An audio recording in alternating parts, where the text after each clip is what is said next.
Okay, welcome to this meeting of Council. The meeting will be live streamed and recorded, and the voices and images of those participating in the meeting may be captured as part of this recording. Indigo Shire Council acknowledges the original custodians of these lands, the people of the rivers and the hills have walked these lands for thousands of years as well as today, and we pay respect to the elders of the past, present and emerging. As councillors, we have all taken an oath to carry out our duties in the best interests of the people of Indigo Shire and to do this in a fair and impartial manner. We are all committed to exercising the council's powers and functions to the best of our skills and judgment. Do we have any apologies or leave of absence? To say that Councillor Horn is on Zoom above you. Do we have any declarations of conflict of interest? No. We'll now go to open forum. We've got 5 lots of questions. I'll read out the questions and the person who put them, if they could put their hand up. Okay, Robin McLeish.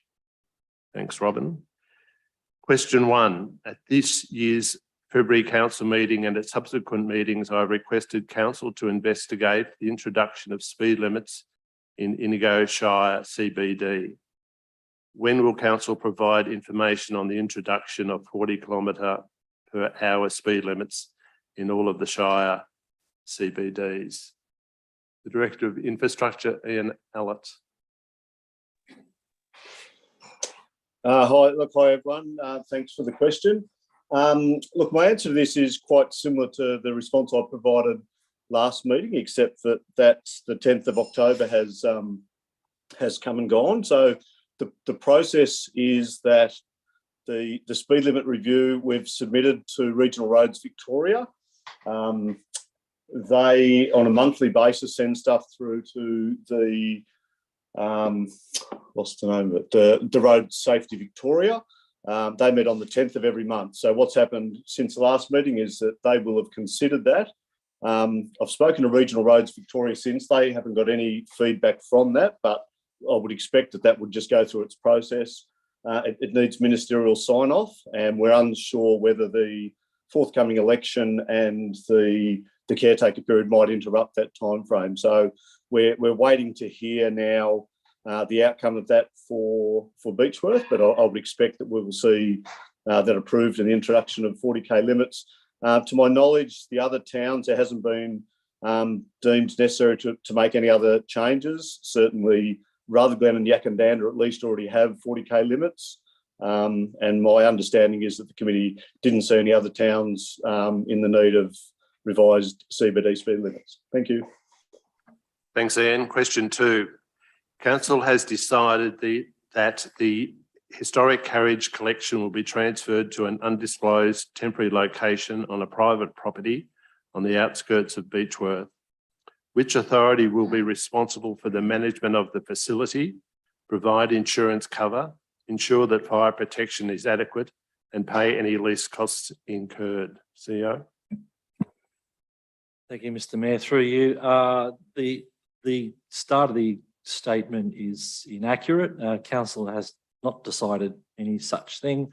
The carriages don't belong to Council. Carriages belong to National Trust. Most of them are owned by National Trust, except 6, I believe, which they manage on behalf of other people. The National Trust has relocated them from Bilsons, who wanted their shed back, and rightly so. And my understanding is that the National Trust have identified another location for them where they're safe and secure, and then people can start working on refurbishing those. But simple answer to your question, Robin, which authority will be responsible for all those things? That is the National Trust. Thank you, CEO. Question 3. The rail shed at Beechworth is still not tenanted. When will Council publish its plans for completion of the building, the establishment of a commercial tenancy, and identify when it provide details of the achievement of the 19 new jobs and the 6.5 million boost to the Indigo Shire economy that Council committed to achieve in their 2018 grant application? CEO. Thanks, Mr. Mayor. I don't have a date yet for when that will be ready to come back to council. Certainly, we did conduct an EOI process in the peak of COVID, and obviously confidence was down at that time. So what we're proposing is that we go back out to market when we consider the markets suitably recovered from that period of time. I can also say that we're working on a grant opportunity as well, Mr. Mayor, so that we'll pause any going out for EOI expressions again just for now while we pursue that grant opportunity. And we may well have a different proposition to put to the market if that grant opportunity is successful. But I don't have any timelines for that just at the moment, Mr. Mayor. The next question is from John Harvey. Do you want to just raise your arm, John? Thanks.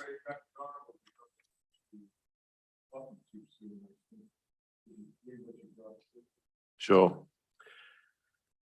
When is the water fountain at the corner of Ford and Last Street outside the Gold Company a fountain more in keeping with one of the most historic streetscapes in Australia, as was promised by the former Mayor Jenny O'Connor and the current CEO?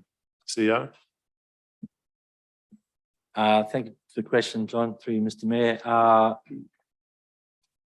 And despite comments on social media in the last couple of days, we haven't forgotten about the fountain, the water fountain.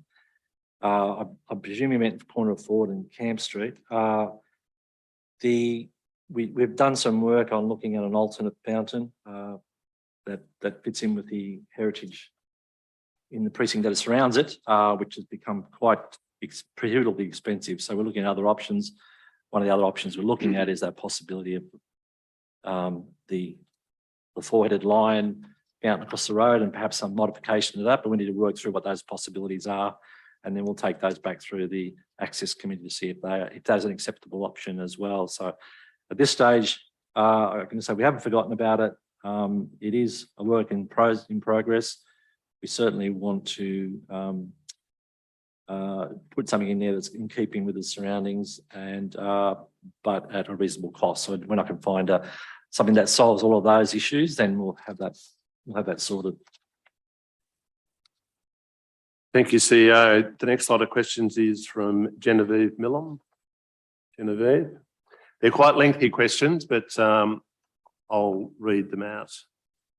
Question 1, given the council in 2010 committed unanimously to support Stanley Township to be reinstated, and councillors have made promises to progress this matter on several occasions over recent years, what was the date of the minister's response to the first Stanley Township reinstatement proposal, and what action has been undertaken since to engage with the community and to address the issues highlighted in that minister's letter?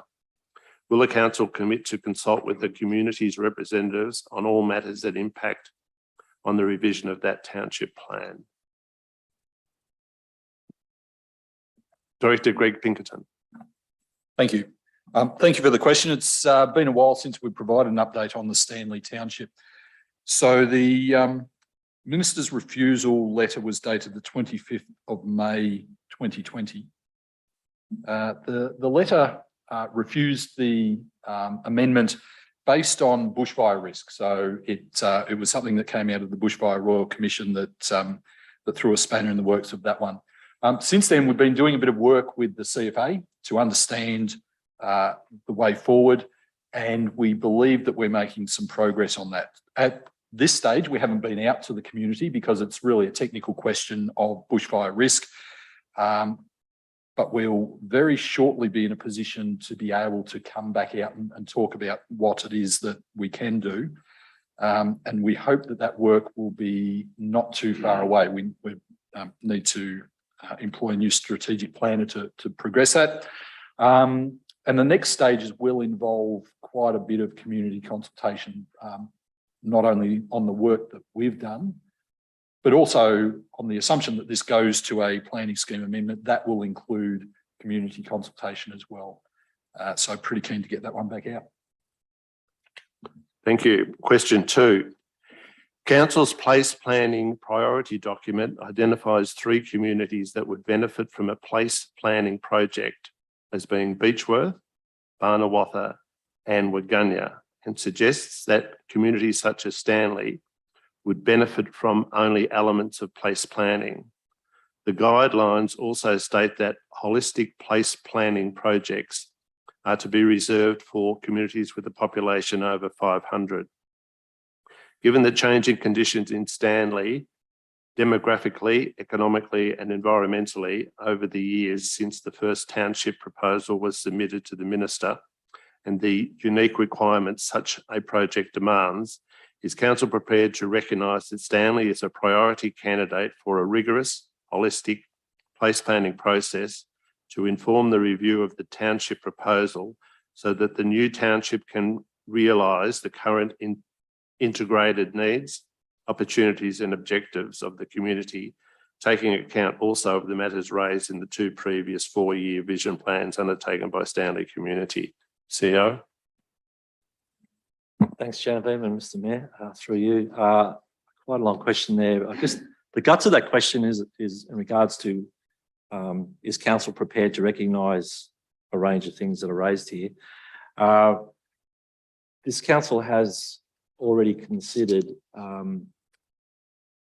paper, an agenda paper, and signed off on criteria by which it will seek to identify what the next place plan priority is. And as you know, the place plans are a great piece of work. We've nearly finished one at Rutherglen. They're well sought after, and lots of communities would like to have one for their town. So there is a prioritisation process. We're trying to come up with a methodology that's sound and strong and withstand scrutiny. So that methodology was brought to a previous council meeting, and this council has endorsed that methodology. So it's already taken account of those factors. So there's probably nothing new I can add here. And I guess there's a further question, and I guess I can't speak on behalf of council on what you will decide in terms of future priorities, but no doubt sometime in the future, staff will bring to council a suggestion for what the next place plan is, and it will use that criteria that council's already signed off on. And then it's really up to council at that time to choose, make its own assumptions about whether those methodology was sound or not, and it'll make its own decisions about whether or not, what the next town is. So I can't really give an answer. No one here can give an answer on behalf of council because it involves interpreting what a future council decision might be. So sorry, it's a long answer. Because the main summary is we've got a process for trying to prioritise them, and we'll come back to council with this recommendation in due course with the next proposed priority council using that priority tool. Thank you. Question 3. Will council commit to make an amendment to the current criteria for place planning priorities in respect of population size, stipulated to enable Stanley to receive the full holistic place planning exercise to inform a revision of the township reinstatement proposal? CEO. Yeah, thanks, Mr. Mayor. Again, the question talks about asking council a future council decision now, which it can't make a commitment now until it considers that report. So when the report does come up to council recommending the next priority, the councillors at their discretion can decide how they want to prioritise the next town. So certainly the point's been well made by Genevieve in this letter that there's some good basis for Stanley being considered. So I'm up to the individual councils whether they want to put enough weighting on the points raised here in their decision when this comes to council in due course. Thank you. The next question is from Nick Getzios, and it relates to something that's on the council agenda for the council meeting tonight. It starts off, dear council, the residents of lot S7, bounded by Park and Oak Avenue, Couraging Way and Ha Crescent, of planning permit application PP 211017 Albert Road, Beechworth, Mayday, and I would like to ask the following questions of council. 1, if discussion were had with Heritage Victoria pertaining to the S7 parcel of land with a view to carve out this section of the plan of subdivision put forward by the developer and progress title separately, where Heritage Victoria recognised that there is very little repairs remaining on the buildings that sit on S7. Would council be prepared to withdraw S7 from the proposed resolution to allow residents to progress the pursuit of titles with Heritage Victoria and council? I know that the Director of Corporate Affairs has been in contact with all parties, so I'll just refer that to you. All right. Oh, yep, sure. Question 2, if discussions were had with the developer to purchase S7 from the developer to allow the residents of S7 parcel of land to progress titles with Heritage Victoria and council, would council be prepared to withdraw the S7 allotment from this resolution?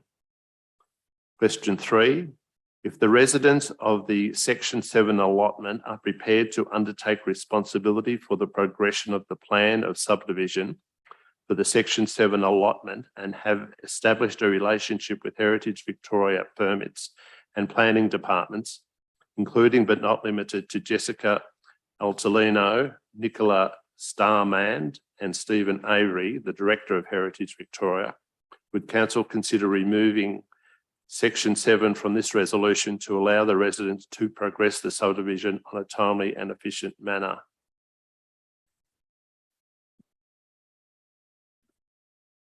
Thank you. As Mr. Mayor has indicated, I've had a few discussions with people, particularly today, in regard to this. The 3 questions relate to a proposal or an idea that May Day could be done differently if tonight's resolution ends up in a refusal of the 3 permits that are being considered tonight. So what I'm about to say is subject to council's decision tonight, but there's been some work and some thinking go into doing this differently. If it's not to be done as a whole site, could it be done in individual lots? So really, council, there's 2 responses to that. The first one is that council is very keen to work with anybody who has an idea on progressing May Day, again, subject to it being refused tonight. And this idea seems to be worthy of some discussion. So council is very keen to work with people on that. May Day is a very important site, and despite the recommendation for refusal tonight, which is a planning requirement, council is very keen to see this site be looked after into the future. The second part of the answer is about, does that idea of looking at May Day in a different way, does that change the officer's recommendation to council tonight on refusal? And I would say it doesn't alter it in any way, and in fact probably supports it in some ways. The new approach, if there were to be a new approach, would require a new application. Council and Heritage Victoria would need to do this under a new application, and having an old application sitting there undecided means that we'd have 2 applications for the same piece of land. That would be untenable. And so it makes a lot more sense that if the 3 applications up tonight are to be refused, they're refused, and then a fresh approach and fresh applications for May Day Hills. Hopefully that answers all 3 in a slightly different way. Attached to those questions was an email from Heritage Victoria, DWELP. So after I've read the questions from Aaron McLean, if it's all right with you, Nick, I'll read that email. Thank you. Aaron. Question 1, and this relates to agenda items on the agenda tonight. 3 questions relating to May Day Hills development, 11.5 planning permit application 210116 Albert Road, Beechworth, section 11. Would council be willing to withdraw or postpone a vote on resolution regarding section 11 in order for the residents to consult further with Heritage Victoria, the developer and planning, thus allowing councillors to be fully informed about the complexity of what they are voting on? Question 2, May Day Hills development, given that the residents of section 11 have had a contract of sale to purchase lots for almost 7 years, would council be willing to withdraw or postpone a vote on resolution regarding section 11 in order for the residents to consult further to investigate legal options for completion of their contract. Question 3, would council be willing to withdraw or postpone a vote on resolution regarding section 11 in order to negotiate a possible sale of section 11 as one lot to enable a working partnership between residents, Heritage Victoria and council, further the proper development of the site? I'll just read an email from Dwelp representing Heritage Victoria. It's written by Jessica Antolino and addressed to Nick Gatsios. Hi again, Nick. We can provide the following comments in relation to any proposed subdivision of section 7. 1. Heritage Victoria would have a level of comfort with a staged lot comprising the Grevillea and Olivine buildings. Point 2, Heritage Victoria would have a level of comfort with a staged lot comprising the Artisans Workshop, allowing potential internal subdivision of this building in future and the selling of individual apartments. Point 3, where any building in section 7 was proposed to be in shared ownership, that is, as a result of potential internal subdivision of the Artisans Workshop apartments, Heritage Victoria would expect that the exterior be held in common property to ensure appropriate maintenance and conservation repairs of the heritage fabric into the future. Please reach out if you have any further questions. Director.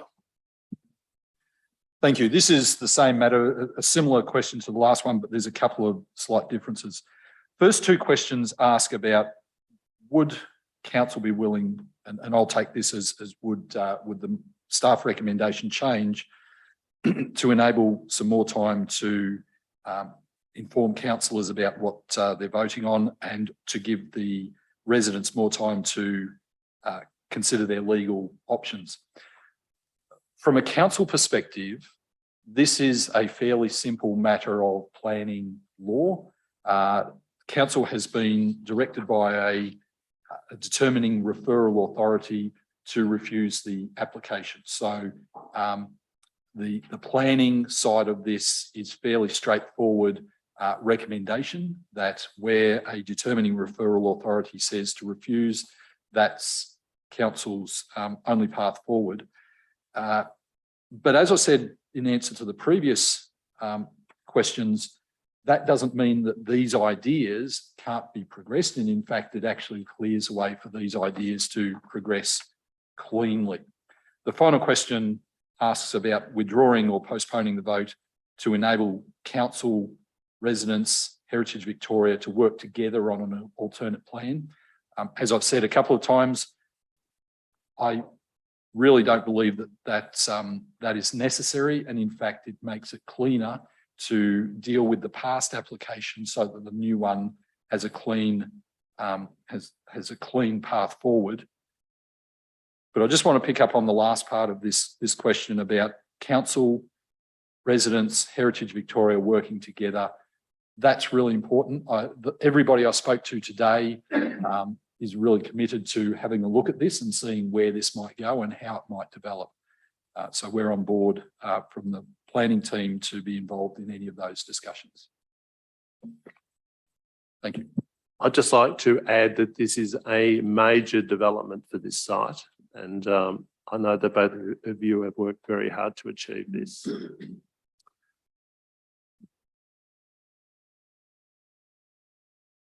That's the end of open forum. Item 6, community and council achievements. Item 7, condolences.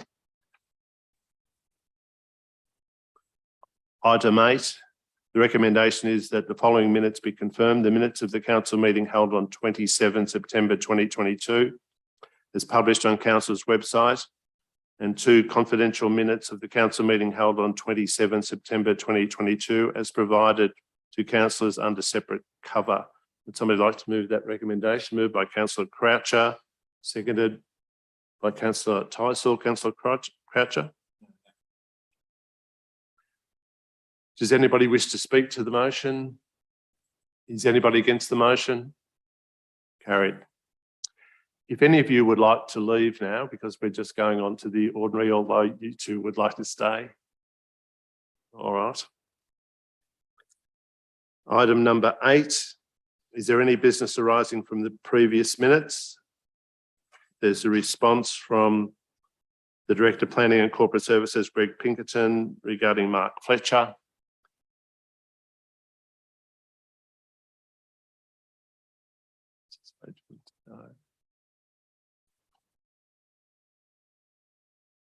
Do we have any petitions? Nil. Item 11.1, the recommendations the council accepts Q1 year-to-date September 22 financial report. Somebody like to move that recommendation? Moved by councillor Croucher, seconded by councillor Price.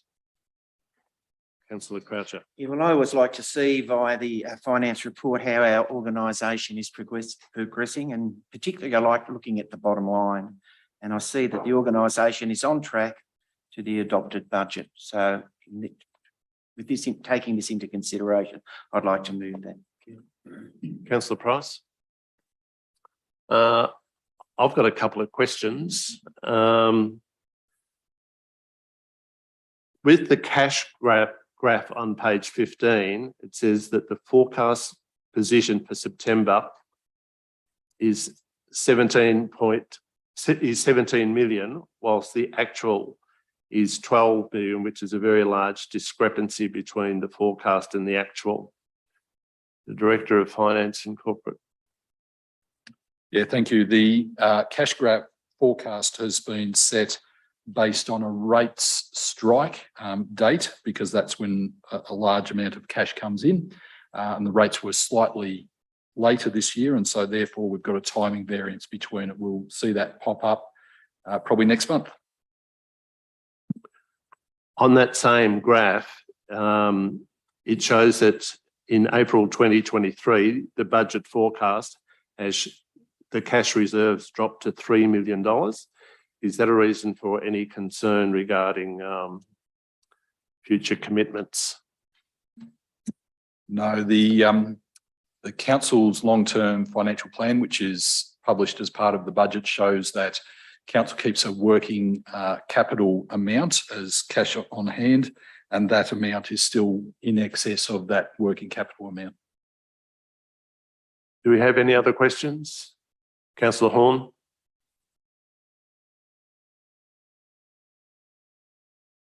You're on mute, councillor. You're on mute. Yes, yeah, I'm right now. Greg, can we please have a comment on the amazing variance of 1,033% listed as recommendations on this very well presented report, which has explained what the reimbursements are for. Can you please explain where those monies were actually reimbursed from? My apologies, councillor. The last part of your question was where the monies... Where the reimbursements are coming from. Yes. In that case, I don't have the details of exactly where they're coming from. I'll take that on notice and we'll provide that in the minutes for next meeting, or the agenda for next meeting. Lovely. Thank you very much. Do we have any other questions, or would anybody else like to make a comment? Is anybody against the recommendation? Carried. Item 11.2, which is the 2021-2022 budget carry forward and adjustments. It's quite lengthy. The recommendation is the council adopts the Q1 variation as detailed in this report and attachments, including the following, which is about operating carry forward, capital carry forward, non-Indigo Shire assets carry forward, and additional adjustments. Would somebody like to move that recommendation? Moved by councillor Tyson, seconder, councillor Shepherd. Councillor Tyson. It basically just states our position as to where we've started with projects over one financial year and how we're proceeding with them into another, and just documents and keeps track of our expenditure. Thank you. Councillor Shepherd.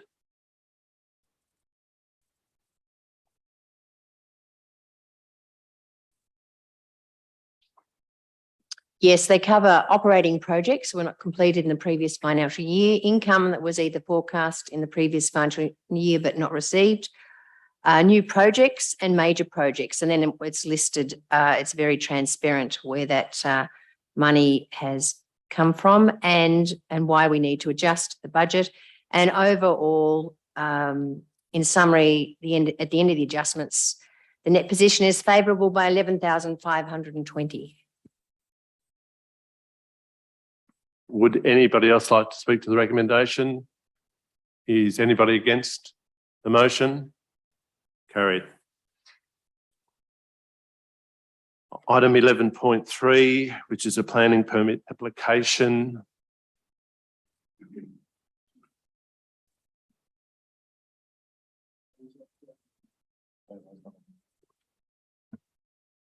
That's for Fleury Court.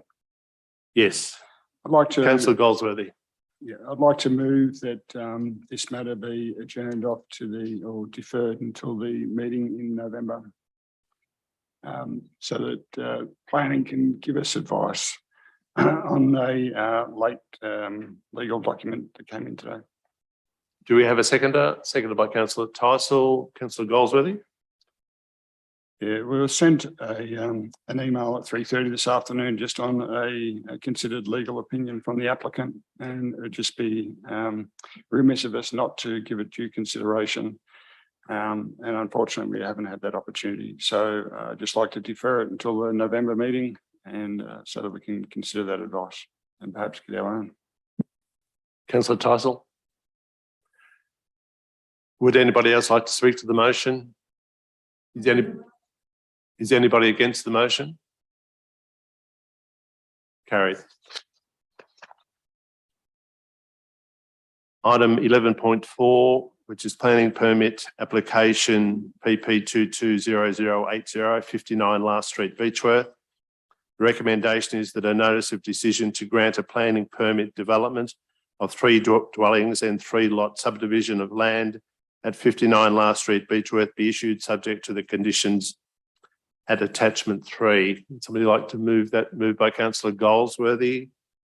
Do we have a seconder for that motion? Seconded by Councillor Price. Councillor Goldsworthy. Look, the application is been submitted and it fits within the determination guidelines for the planning scheme. I note that there's similar buildings in volume within 200 metres. There's 2 separate blocks of 3 units within that proximity. It's not outside the character of the neighbourhood, and I believe we should approve this application. Councillor Price. Yes, I'd agree with everything that Councillor Goldsworthy said. Councillors were invited to a site visit regarding this application along with our planning staff, where we were able to ask any questions that we may have. We noted the objections, the submission, sorry, and on balance, I still think that it's a reasonable application for approval. Would anybody else like to speak to the motion? Councillor Goldsworthy. Is anybody against the motion? Carried. Item 11.5, planning permit application PP 210116 Albert Road, Beechworth, Mayday. The recommendation is the council refuses planning permit application PP 210116 and issues a notice of decision to refuse a permit the subdivision of lot section 11, Mayday Hills, on the following grounds. Would somebody like to move that? Moved by Councillor Goldsworthy. Somebody like to second that? Councillor Tyson. Councillor Goldsworthy. As has clearly been explained to us, the determining referral authority in Heritage Victoria has submitted to council that we're not to approve this. We have little recourse in this matter. I fully appreciate that this is a significant site. We want to see it developed in consultation with the community, with Heritage Victoria, and for the best outcome for those that already own small parcels of land, be they with title or on long-term lease. So I'd like to see appropriate development occur here, and for the owner of the land to do his best to that outcome. All right, Councillor Tyson. Yeah, I'd like to concur with Councillor Goldworthy. We've been directed by the authority not to pass the applications, and unfortunately there's not much more that we can do about that. It does, however, present some encouraging options maybe for us down the track. Would anybody else like to speak to the motion? Councillor Price. I'd agree with the comments from Councillor Tyson and Councillor Goldsworthy when this issue was raised, that it was coming to the October meeting. Councillors had a lot of questions about it. For majority of us, we've been following this whole issue for our entire duration on council. We wanted to be satisfied that this was absolutely the only appropriate action to be taken, and understand all of the complexity of it and the ramifications for all of the different parties involved. But ultimately, as has already been stated, this is a decision from a determining authority, and so the role for council to play, this is our only course of action, and so this is what we will do, and it leaves options for new applications in the future. Would anybody else like to speak to the motion? Councillor Goldsworthy? No. Is anybody against the motion? Carried. Item 11.6, which is planning permit application PP 210117 Albert Road, Beechworth, Mayday. Recommendations: the council refuses planning permit application PP 210117 and issues a notice of decision to refuse a permit for subdivision lots S5, S7, S8, S9 and S14 and part of lot section 3 Mayday Hills on the following grounds. Would somebody like to move that recommendation? Moved by Councillor Goldsworthy. Somebody like to second it? Councillor Tyson. Councillor Goldsworthy. Ditto 11.5. Oh, the same comment, 0.5. Councillor Tyson. I have got a question. Either the mover might like to answer it, or he could defer it. It talks about the lots and describes which buildings are involved in the subject land that Heritage Victoria refused to give a permit to. Dot point 2 mentions two buildings. One is Amethyst and another one is Emerald. I have it on very good authority that these two buildings were built in the late 1970s, early 1980s. Would that be something that Heritage Victoria would be interested in? Look, without specific knowledge, but what I would guess is that it's an entire site that they're looking in relation to the development, and so this application is an all-encompassing thing, and they haven't provided sufficient information around the entire site. Do you mean the entire site as to the sections that I read out? Yes, both the sections and the ongoing development of that lot. But I'm sure the Director for Planning and Corporate Services would be able to provide a more detailed analysis. I found it strange because I've gone round and looked at these buildings, and they're certainly not heritage at all. If you've got any comment. Just that the Heritage Victoria referral applies to the entire site.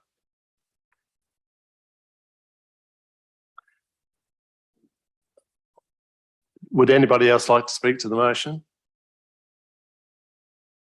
Councillor Goldsworthy? No. Is anybody against the motion?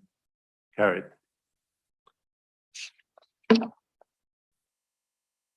Item 11.7, which is planning permit application PP 210188, 5 Coates Crescent, Beechworth. The recommendation the council refuses planning permit application PP 210188 and issues a notice of decision to refuse a permit for use and development of part of the main building, northern section of former male patients wing of 5 residential apartments, lot section 3, Mayday Hills, on the following grounds. Would somebody like to move that recommendation? Moved by councillor Goldsworthy. Somebody like to second that? Seconded by councillor Price. Councillor Goldsworthy.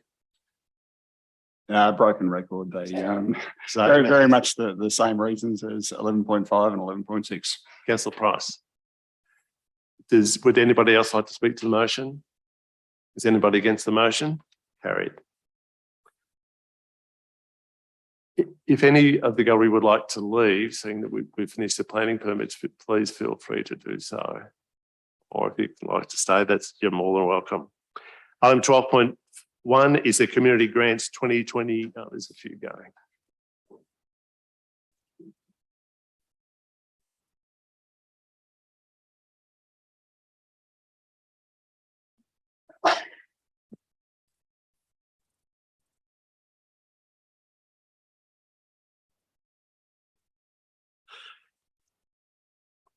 Item 12.1 is the community grants 2022-2023. I was at that meeting when first of all, the recommendation the council distributes $50,000 in the 2022-2023 Indigo Shire Community Grants Program. It then lists the number of projects. Would somebody like to move by councillor Croucher? Somebody like to second it by councillor Price? Councillor Croucher? Yeah, the community grants is a great initiative for our Shire to have $50,000 distributed throughout the Shire for all the smaller projects that will be taking place. The community grants are reviewed and subsequently enacted upon by community representation from throughout the Shire. There is indeed a wide representation of the community groups within the Shire who receive grants. And I think that's one of the wonderful things about it is that right throughout the Shire got part of the cake. Councillor Price? There are always so many good community projects that we can fund through this grant stream. As a councillor, I'm looking to see that it's been a really thorough process, and I can see that in the report, and I've heard that from Councillor Gaffney, who attended the meeting as well. It's also pleasing to hear that the involvement of some new members was welcomed and increased the discussion. So pleased to approve these here tonight. Would anybody else like to speak to the motion? Councillor Croucher? Is anybody against the motion? Carried. Item 12.2. Contract recommendation, Beechworth Courthouse project. The recommendation is the council awards contract number 2021000605 Beechworth Courthouse Kelly Trials Design. Produce, construct and install to Convergence Design Australia Proprietary Limited for the amount of $499,350 excluding GST. 2, authorises the CEO to execute the contract documentation. And 3, authorise the CEO, the financial delegation, to approve contract variations up to a total of 5% of the signed contract value. Would somebody like to move that recommendation? Moved by councillor Goldsworthy, seconded by councillor Shepherd. Councillor Goldsworthy. We've had a false start with this project. It will be good to get it underway in a significant way and to get it completed. There weren't a lot of options, but these guys turned out to be a pretty good option as it is. So more power to Convergence, and I hope they do a great job. The committee is looking with very closely at the project. Councillor Shepherd. Would anybody else like to speak to the motion? Councillor Price. I'd just like to read the conclusion of the report to give confidence to the community. I think it's really well written. The selection panel is confident that Convergence and Lightwell's response to the tender will provide a high quality, low risk solution to delivering the final stages of the exhibition and experience. Convergence has brought strong professionalism and cultural heritage experience to the curatorial contract, and this will continue through the design, production, construction and installation stages of the project. It has worked collaboratively and listened to stakeholders and council staff and will meet both the heritage and tourism goals of the project. This tender recommendation is strongly recommended by the selection panel. Would anybody else like to speak to the motion? Is anybody against the motion? Carried. Item 13.1, the recommendation is the council notes the September Capital Works report and year-to-date progress in the delivery of the Capital Works program. Somebody like to move that recommendation? Councillor. Yes, question. Just on the swimming pool liner for Beechworth, I'm wondering where that's at and when it's likely to be installed. Director of Infrastructure. Going a little bit from memory without looking at any comments in the monitor, but I think certainly post-season. So I think we recognised early that we wouldn't be able to get that done pre-season. So in the period following the coming summer period. And there's a confidence that the current pool liner will last this season? Look, I think, yeah, look, as best as we can be prepared, there's a level of confidence. I think all of our equipment is ageing and we don't have crystal balls, but, we certainly hope that we'll be able to get through. Can't probably offer much more than that, Larry. And just a question on the Epic mountain bike track. Have the appropriate sign-offs been done in relation to land tenure so that construction can commence in a timely manner? Yeah, I think that was a question. It sounded like you were telling me, but I think your question was around, have we got the appropriate sign-off? So yes, we have. We received notification last week that we'd had a tourism lease signed by the Victorian State Government for the section of trail through the Beechworth Historic Park. So that's a really significant milestone for us. And just the last question, and the likely completion date for the Epic then, please. Look, summer. Look, I think, we've got lots of challenges at the moment, as you know, and probably a lot of things that we thought would be underway, we just can't get started. So we've certainly got a timing expectation that'd be sort of done by around the end of the year. Now, look, whether that's the end of November, early December, it's a bit hard. Just, this weather makes it really hard to predict. So if I just say summer, talk to me at the end of that and see how we went.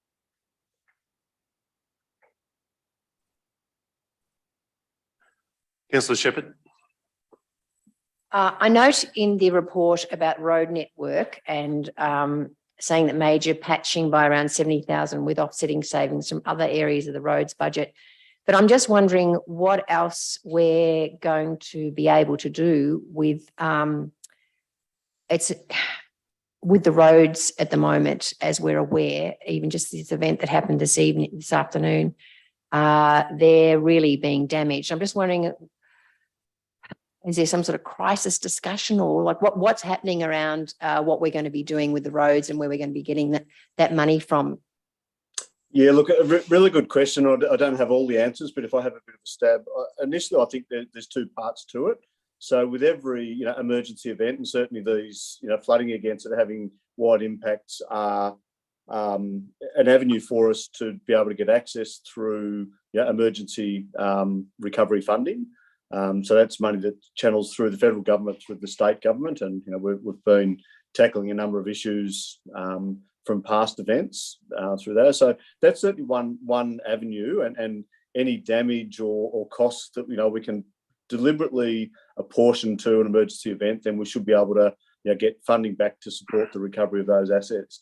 I guess more broadly, we've just seen and will continue to see the effects of a really wet period, and that does impact on our roads. It's probably too early to say what the crisis discussions are. I guess flagging it in this report and keeping it front and square in front of councillors is just I suppose a way of keeping the topic live. I think we're certainly going to have to look, whether it's a balance of this year or as we even get into the next couple of years' budgets, we might need to think a little bit differently about, how much money goes into the road. So, our asset management modelling, might guide us to what sort of reseal programs, what sort of reshedding programs, what sort of pavement rehab programs we need. But that's all things being equal. So we have these sort of events and periods, and we just need to go back and relook and adjust. So that's a body of work in front of us. But look, no crisis discussions. I think that there will be impact, and I've seen some photos coming from today,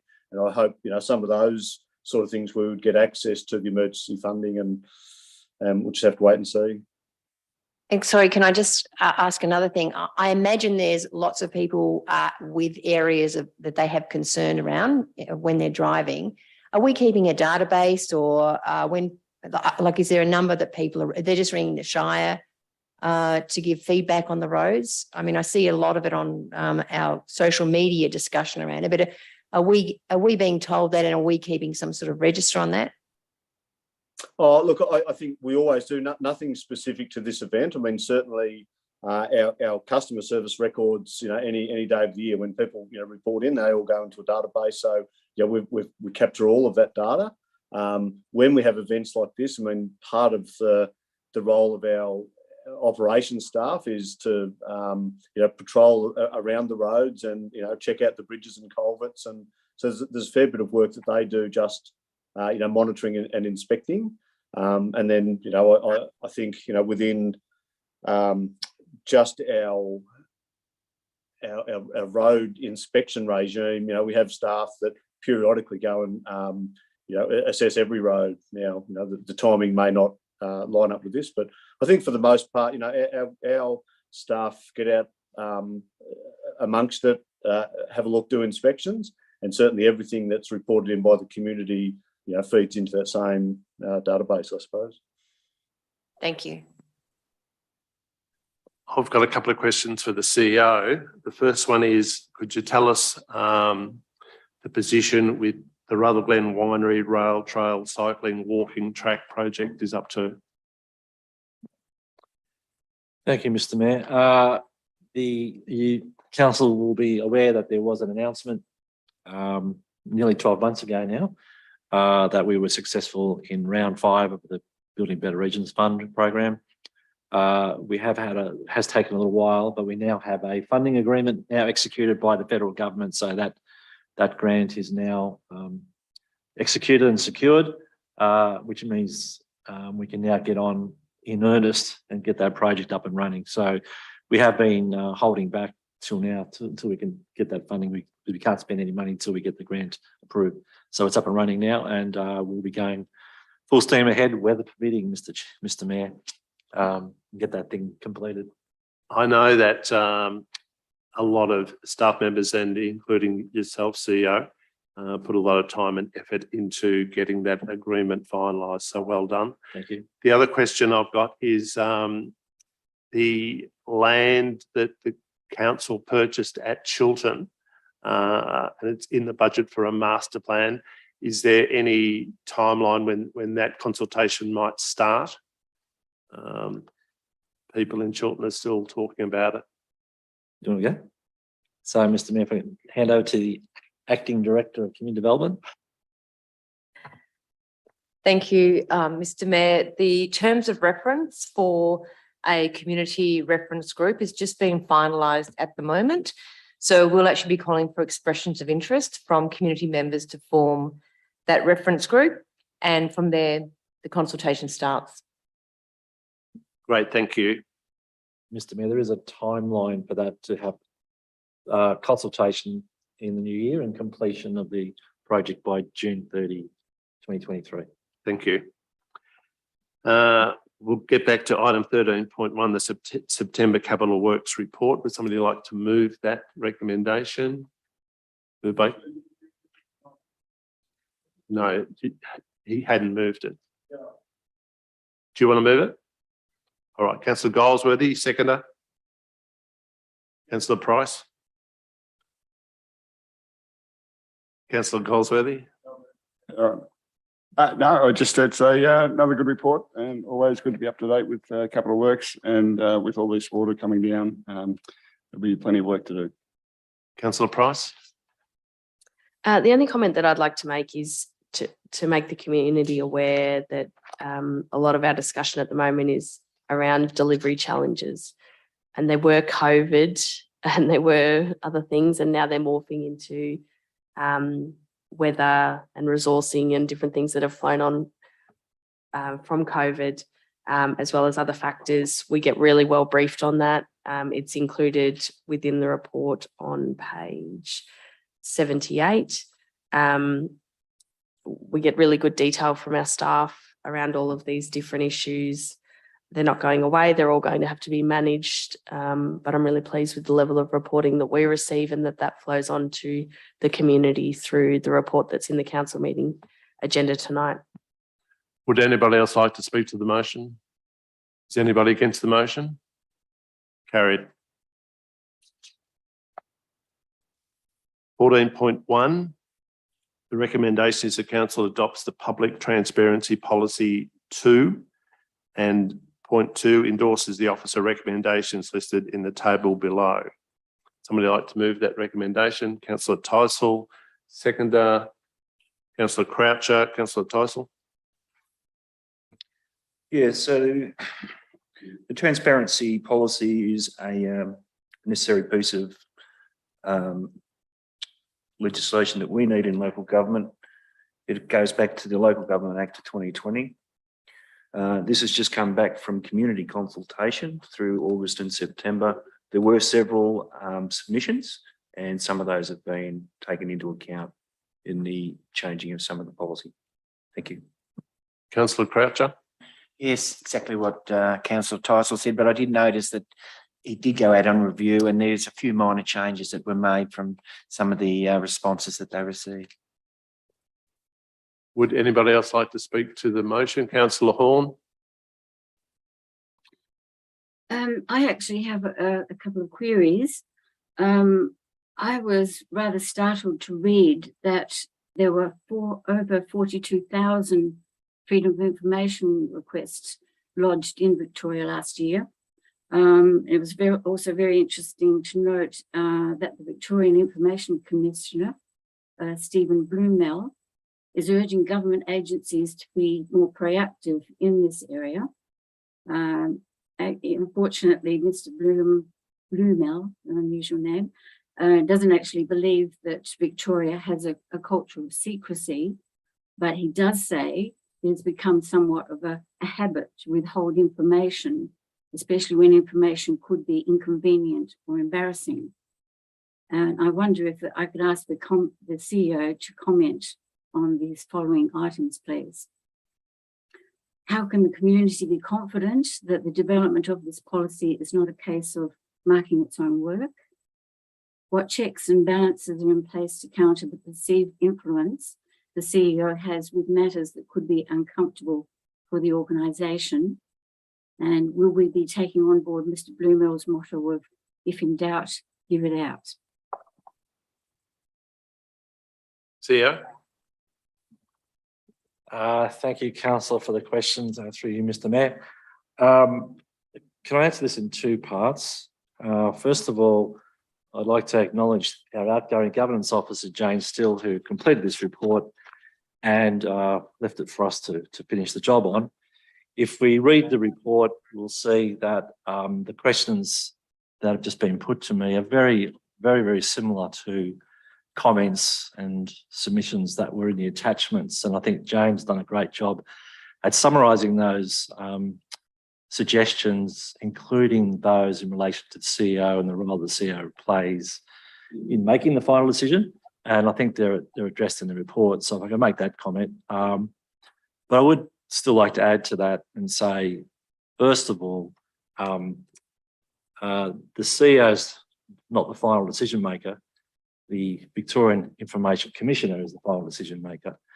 And somebody in the organisation has to make decisions about requests that come up and interpret the law and make a decision on those. So the buck's got to stop somewhere. So that's what I'm paid to do, is to make decisions on this and many other decisions of council on a day-to-day basis. So there's lots of things that that I decide through delegation on behalf of council, and the checks and balances that are in place are those that are in the legislation. So there's Privacy Act, there's the Freedom of Information Act, and there's an OVIC, Office of Victorian Information Commissioner. And so anybody who doesn't like a decision of council can go straight to the Commissioner, and the Commissioner is the final decision maker on whether information is released or not. So there are checks and balances. And so no, I don't mark my own homework, and I do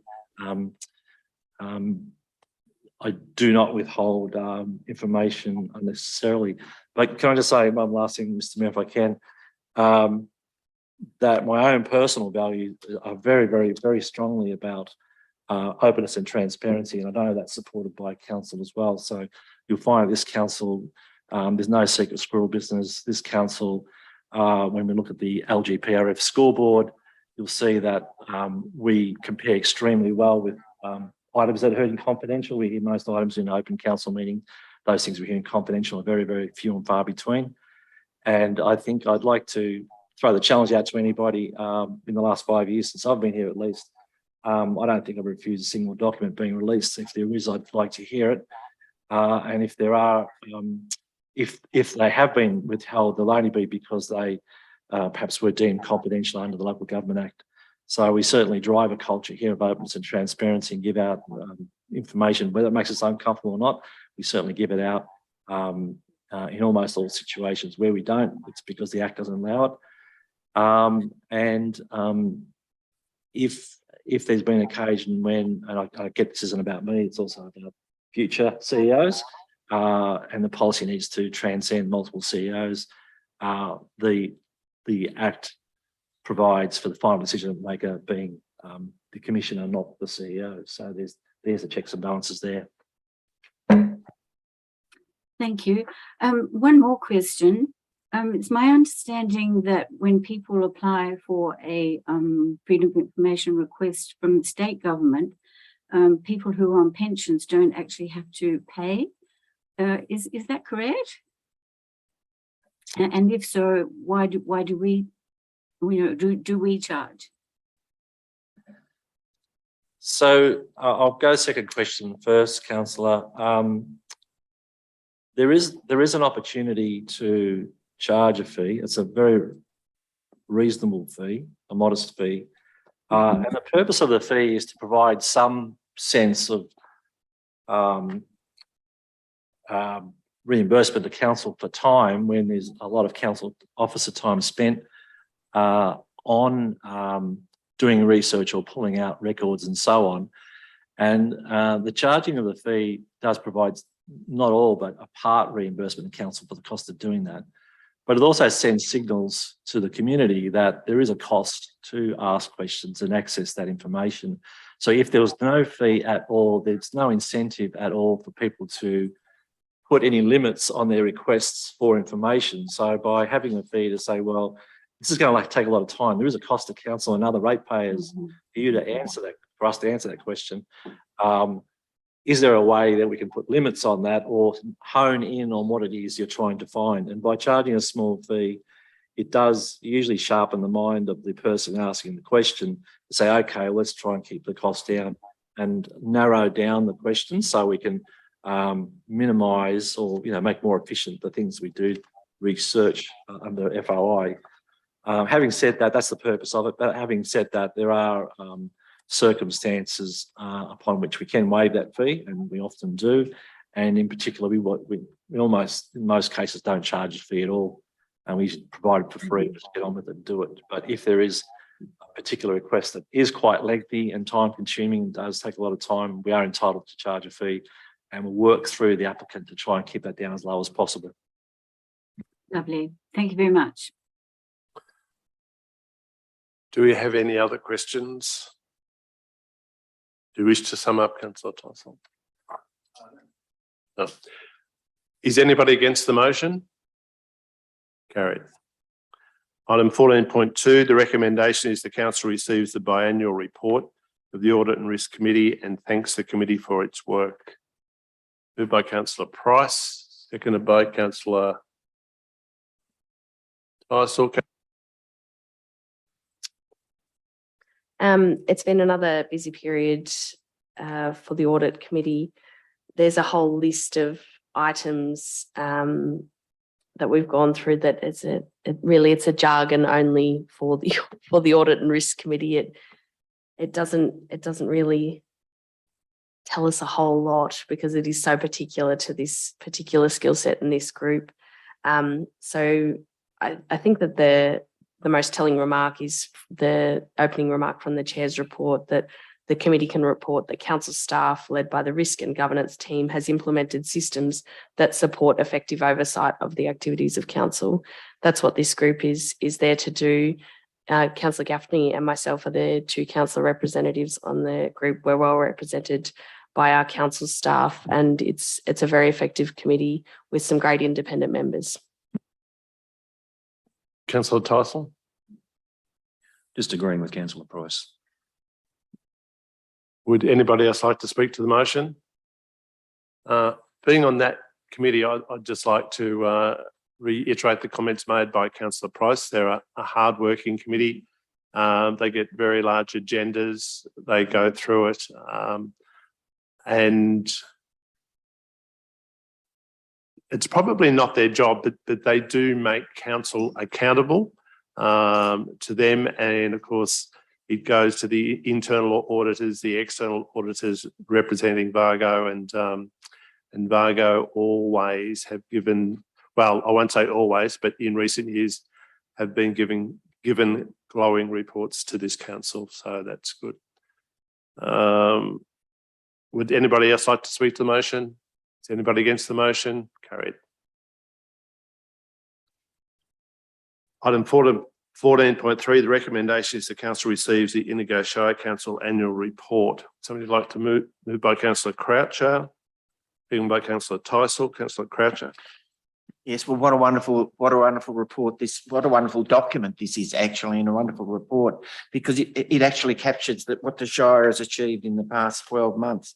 It's a very, very extensive document. I would like to encourage members of the public to take this home and peruse it, because I think if everybody was able to look at this document or had this document, they'd see how well the council is going. I'd like to congratulate the team that actually did this particular document, and in doing so, I would certainly receive the Indigo Shire Council annual report. Is there a page that needs to be added or something, though? Sorry, if we could just start into. Should I put that in the motion? Should I? Yeah, if you wouldn't mind. Yes. Can I add that to the motion? Exactly what is it? That's right. Councillor Price is all over this. So I think Councillor Croucher wants to add to the motion that it now read that Council 1 removes the duplicated page 68 in the attached draft report, in the attached draft of the annual report 21-22, and 2 receives the Indigo Shire Council annual report 21-22. All right. Okay. I endorse that, exactly what that was said as well, but get and have a look at this document. It's great. Did you copy that? Yep. Councillor Tyson. Yeah, it is an excellent report. Just some of the things that council has completed in the last 12 months. They've constructed new tennis courts at Bermitha Park, completed Lake Moonamere rowing shed, resurfaced the Chiltern netball courts, developed and adopted a reconciliation action plan, and delivered a master plan for the former NECMA site at Kiwa. So once again, more development going on around Kiwa Tangan. They certainly must have a good advocate out there. Would anybody else like to speak to this motion? Councillor Shepherd. I really wanted to point out something that I know we've discussed before, but it is a 21-22 achievement that we transitioned council's electricity accounts to 100% renewable energy via the Victorian Electricity Collaboration, and it's reduced our council's greenhouse gas emissions by 20%. I think that's certainly something worth congratulating ourselves on and celebrating, really. We've also purchased an additional 2 electric passenger vehicles for council's fleet, and we've given out our usual sustainability and we've achieved a Sustainability Victoria grants for energy efficiency projects at Chiltern Athenaeum and Tangam Lions Den. And there's a list of other things that we've done around the environment and sustainability. I also wanted to ensure that I think this celebrates the amount of work that our council has done this year, and our staff and officers, and to some extent our achievements. But I think also we've had lots of community input. We have lots of volunteers that work at our VICs and around the Shire, officially for the council.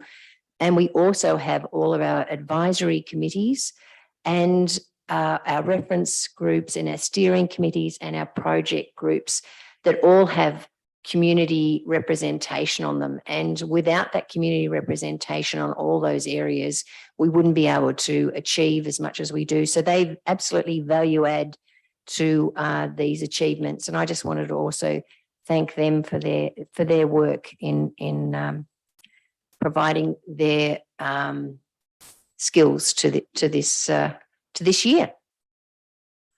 Would anybody else like to speak to this? Councillor Goldsworthy. There is lots to celebrate. We've had a capital works program that's delivered more than $10 million in projects. We've had more than 635,000 visitors to our Shire, more than 23,000 swimming pool visits, more than 77,000 physical items loaned out of our libraries. I think our full-time equivalent staff is at 130, 140.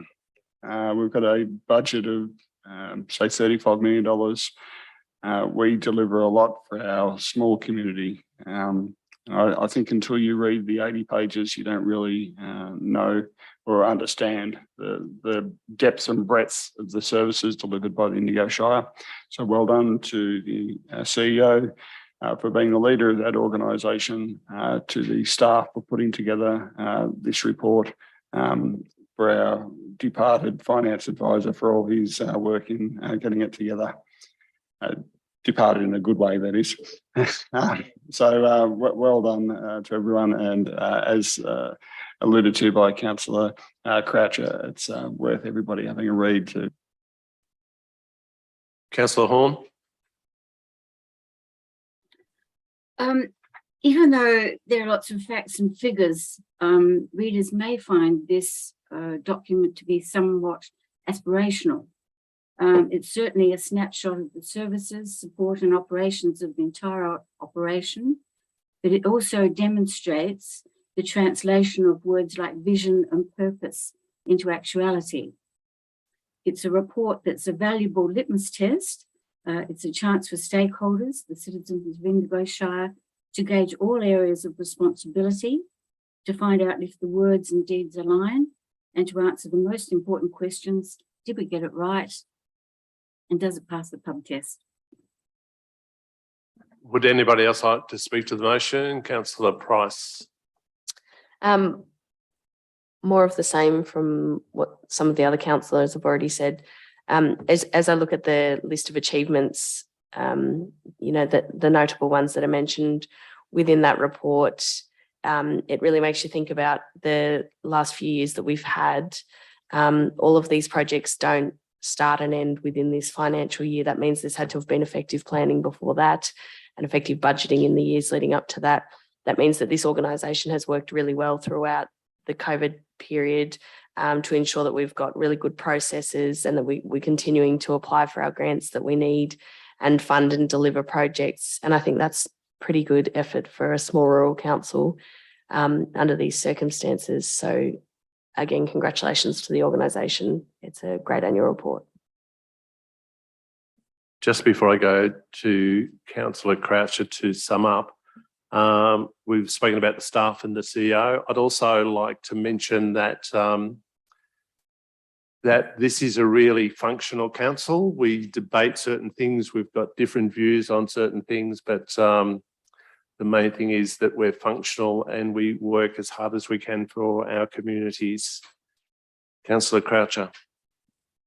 Yes, I think our councillors have said it all, and I would like to ask all the people, get on the website and have a read of it, or if you see it in your local shop or post office and see it sitting there, because I know in Tangamalanga some of these documents just sit there. I'll be certainly encouraging people, take it home, have a look at it, because it is pretty good reading.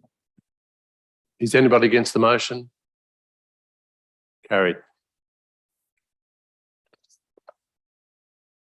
Item 14.4, the recommendation for information only, the council notes the quarter 1 2022-2023 council action plan progress report. Councillor Goldsworthy. It's just in the report itself. So if you open up the attachment at 1.1.12, it's determine the future development of the Beechworth pool and advocate for funding. It's currently listed its status as on hold, and the Q1 update is awaiting outcome of the BBRF application. Would you like to provide any further update in relation to that, CEO, please? Thanks for the question, councillor. Yes, that the pool, as per our advocacy plan, consistent with that, we did lodge a BBRF, Building Better Regions Fund application in round 6. And we were notified today or yesterday formally that the entire BBRF round 6 was withdrawn by the federal government. So we had an application in there. We don't know whether it was successful or not, but the entire funding pool was withdrawn by the federal government. And so that will move from on hold in some ways, but we'll still then continue to pursue any opportunity that arises that fits the bill where we can for that pool, and we'll lobby and advocate. Recognise it's a quite expensive item. It is a $10 million item, so there's not too many pools that come up with that sort of opportunity, but we'll keep an eye out for it.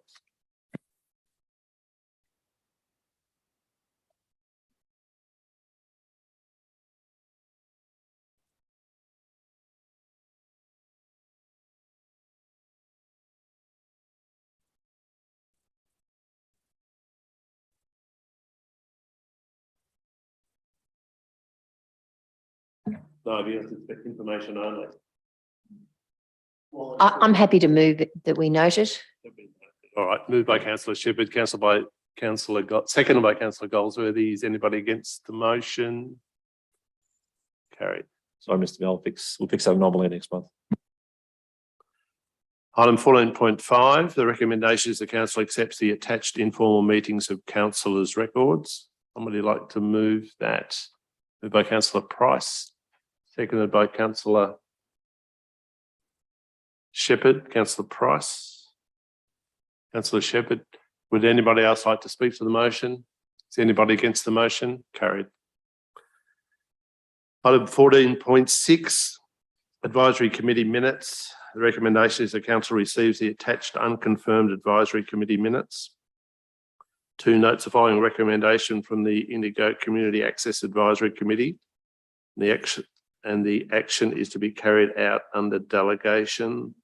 ICAC be used in the 2-step consultation progress as a resource for the Capital Works program, as detailed in the table below. Notes the following recommendation from the Finance Committee. That the Finance Committee endorses the 21-22 asset revaluation review and amendment as listed on table below. That the Finance Committee endorses the in principle annual performance and financial statements. The council accepts the August 2022 financial report. Also notes the following recommendation from the Indigo Environmental Advisory Committee and the recommendation details listed in the table. That the Indigo Environment Advisory Committee endorses the Biodiversity Work Group's recommendation to council that council prohibit the collection of firewood from all council roadsides starting from 1st of March 2023. That the committee endorses the Energy Working Group's recommendation 5 pledges for council to commit to as a requirement of its membership to the Climate Cities Partnership. Would the CEO like to say that 4.A and 4.B would need to come to a council meeting? Yeah, thank you, Mr. Mayor. Those recommendations are from that committee. So this recommendation isn't to endorse them, but just to note that those recommendations have come from the committee, and they'll both need some further work by officers to bring to you a consideration of those from an officer perspective in due course.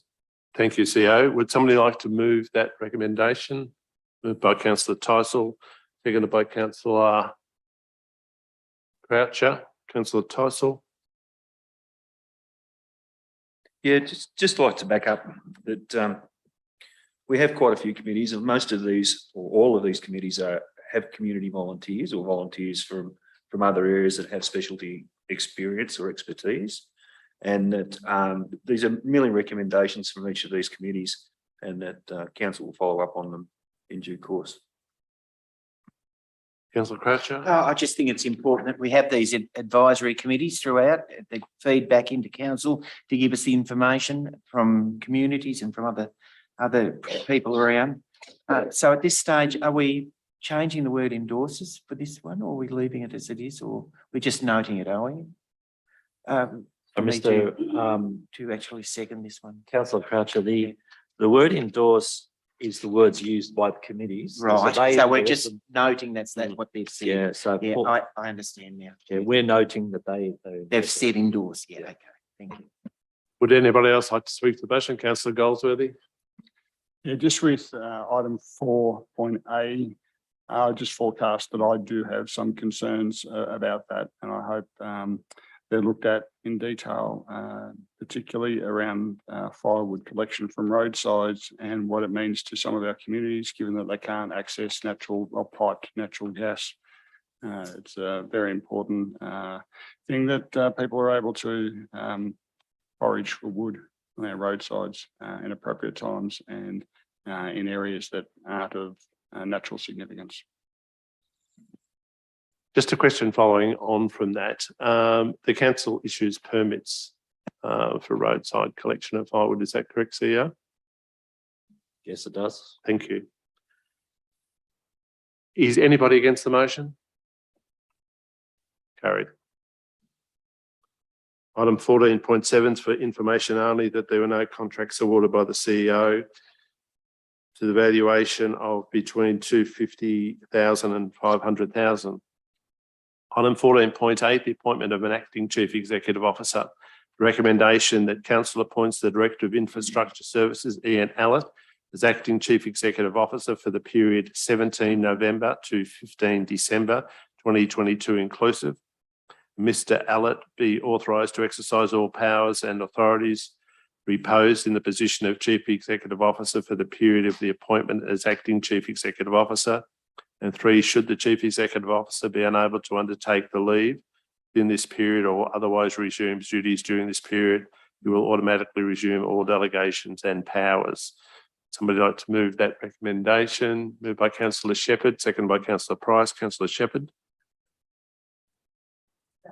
Self-explanatory that the CEO needs to go on holidays, and I think he's well deserved. Councillor Price. Yeah, good luck on your holiday, and you're leaving us in very capable hands. Would anybody else like to speak to the motion? Is anybody against the motion? Carried. Item 15.1, notice of motion, councillor Shepherd, councillor Price. So I'd like to move the following motion that Indigo Shire Council move the ordinary meeting of council scheduled for the 22nd of November 2022 to the 29th of November 2022. Would somebody like to second that recommendation? Seconded by councillor Croucher. Councillor Price. Originally, we set our meeting dates at the statutory meeting.